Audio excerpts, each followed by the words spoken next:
Dalam kehidupan sehari-hari, kegiatan perekonomian tidak bisa dihindari oleh semua orang. Mulai dari membeli kebutuhan pokok, membeli makanan, membeli alat tulis, dan lain-lain. Dengan kata lain, untuk memenuhi kebutuhan hidup, setiap manusia selalu berhubungan dengan kegiatan ekonomi. Kegiatan ekonomi harus dilakukan oleh semua orang, mulai dari masyarakat biasa hingga pemerintah. Bahkan, kegiatan ekonomi harus dijaga dengan baik, supaya roda perekonomian terus berputar dan meningkatkan kesejahteraan masyarakat. Oleh karena itu, pada kesempatan kali ini saya, Wahyu Indriani, akan sedikit menjelaskan mengenai yang pertama, pengertian kegiatan ekonomi, jenis-jenis kegiatan ekonomi, dan yang terakhir, tujuan dari kegiatan ekonomi itu sendiri. Dan langsung saja untuk pokok bahasan kita yang pertama yaitu pengertian kegiatan ekonomi. Nah, tentunya teman-teman di sini tidak asing lagi dengan pengertian dari kegiatan ekonomi. Nah, jadi kegiatan ekonomi adalah suatu kegiatan yang dilakukan oleh manusia untuk memenuhi kebutuhan hidupnya. Nah, menurut Business Dictionary, kegiatan ekonomi adalah tindakan yang melibatkan produksi, distribusi, dan konsumsi barang dan jasa di semua tingkatan masyarakat. Nah, saya harap teman-teman udah paham ya mengenai apa itu kegiatan ekonomi. Nah, untuk poin yang kedua yaitu jenis-jenis kegiatan ekonomi. Yang pertama, kegiatan ekonomi produksi. Kegiatan ekonomi produksi dapat diartikan sebagai sebuah kegiatan yang bertujuan untuk menghasilkan barang atau jasa untuk memenuhi kebutuhan hidup manusia. Nah, tentunya dalam kegiatan produksi itu diperlukan sebuah pengorbanan. Nah, pengorbanan itu bisa kita sebut dengan biaya ataupun modal. Nah, apa sih yang menjadi faktor-faktor yang mempengaruhi tingkat produksi? Untuk yang pertama, itu ada sumber daya manusia. Sumber daya manusia itu sangat berperan penting ya dalam produksi, karena sumber daya manusia adalah tenaga kerja yang akan membantu proses kegiatan produksi itu tersendiri. Nah, tenaga kerja itu dibagi menjadi 3.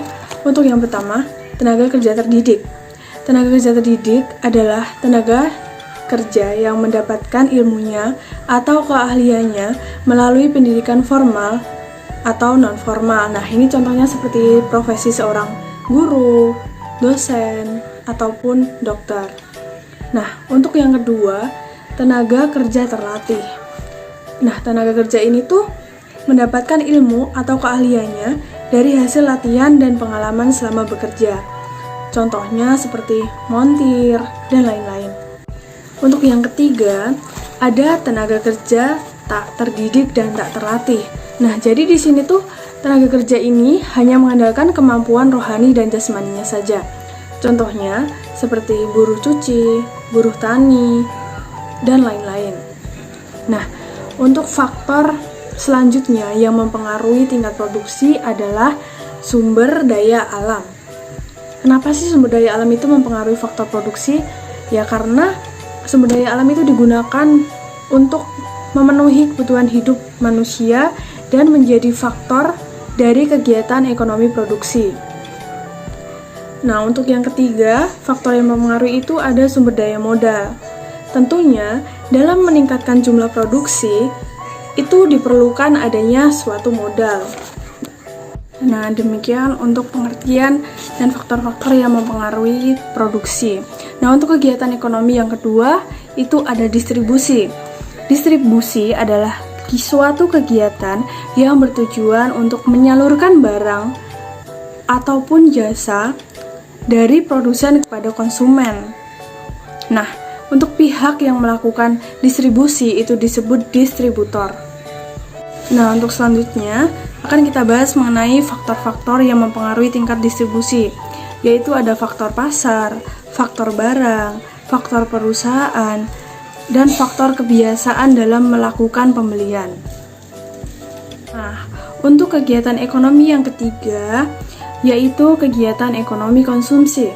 Kegiatan ekonomi konsumsi adalah suatu kegiatan di mana kita sedang memakai atau menggunakan suatu produk atau jasa yang sudah diproduksi oleh produsen. Nah, biasanya kita itu mengonsumsi suatu barang untuk memenuhi kebutuhan hidup kita. Tentunya dalam kegiatan ekonomi konsumsi itu ada juga ya faktor-faktor yang mempengaruhi tingkat konsumsi masyarakat. Untuk yang pertama itu ada pendapatan. Nah, pendapatan itu sangat berpengaruh pada tingkat konsumsi seseorang karena pendapatan setiap orang itu berbeda-beda. Misalnya saja, pendapatan seorang pengusaha dan pendapatan seorang karyawan itu tentunya beda. Dan itu akan mempengaruhi tingkat konsumsi seseorang. Nah, untuk yang kedua itu harga. Nah, saat ini kan harga minyak juga masih naik ya. Nah, jika harga suatu barang itu naik, itu akan menurunkan tingkat konsumsi seseorang. Dan sebaliknya, jika harga barang turun, itu akan menaikkan tingkat konsumsi seseorang. Faktor yang ketiga yaitu kebiasaan. Seseorang yang memiliki kebiasaan hidup boros tentunya memiliki tingkat konsumsi yang tinggi, sedangkan seseorang yang biasa hidup hemat itu cenderung memiliki tingkat konsumsi yang rendah. Nah, untuk yang keempat itu ada selera. Nah, tentunya setiap orang itu memiliki selera yang berbeda-beda ya dalam menentukan barang yang akan dibeli maupun harga-harga barang yang akan kita beli. Nah, untuk faktor yang terakhir itu ada barang pengganti. Nah, kenapa ya barang pengganti itu bisa mempengaruhi tingkat konsumsi seorang?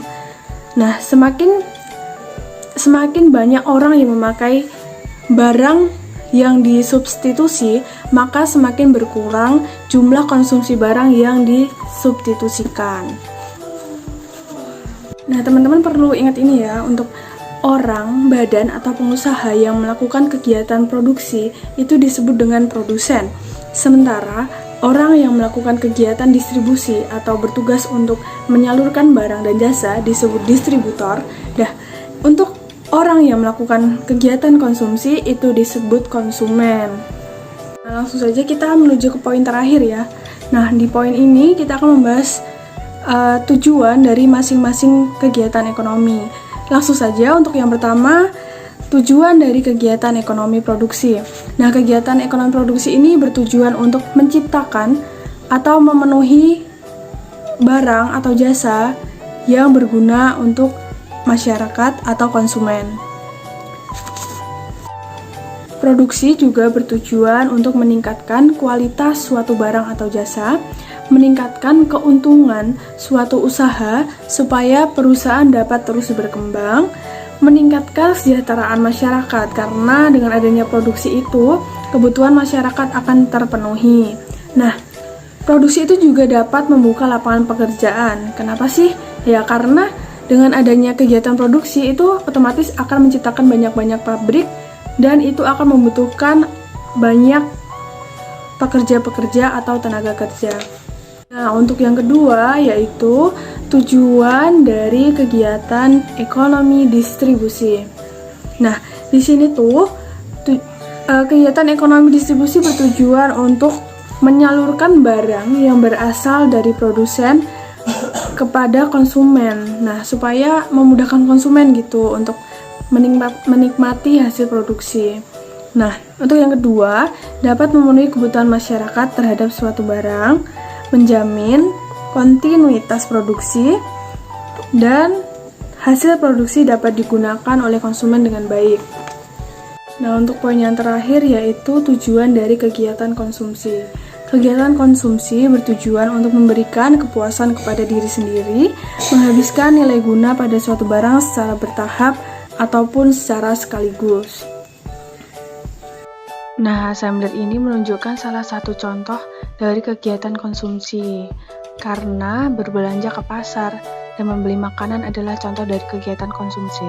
Jika teman-teman ingin melihat secara langsung, nanti bisa scan melalui aplikasi Assembler Edu ya. Nah, saya kira cukup yang bisa saya jelaskan pada pertemuan kali ini. Kurang lebihnya, kita dapat mengambil kesimpulan bahwasanya kegiatan ekonomi itu terbagi menjadi 3, yaitu kegiatan ekonomi produksi, distribusi, dan kegiatan ekonomi konsumsi, di mana pada setiap kegiatan itu memiliki faktor-faktor yang mempengaruhi dan memiliki tujuannya masing-masing.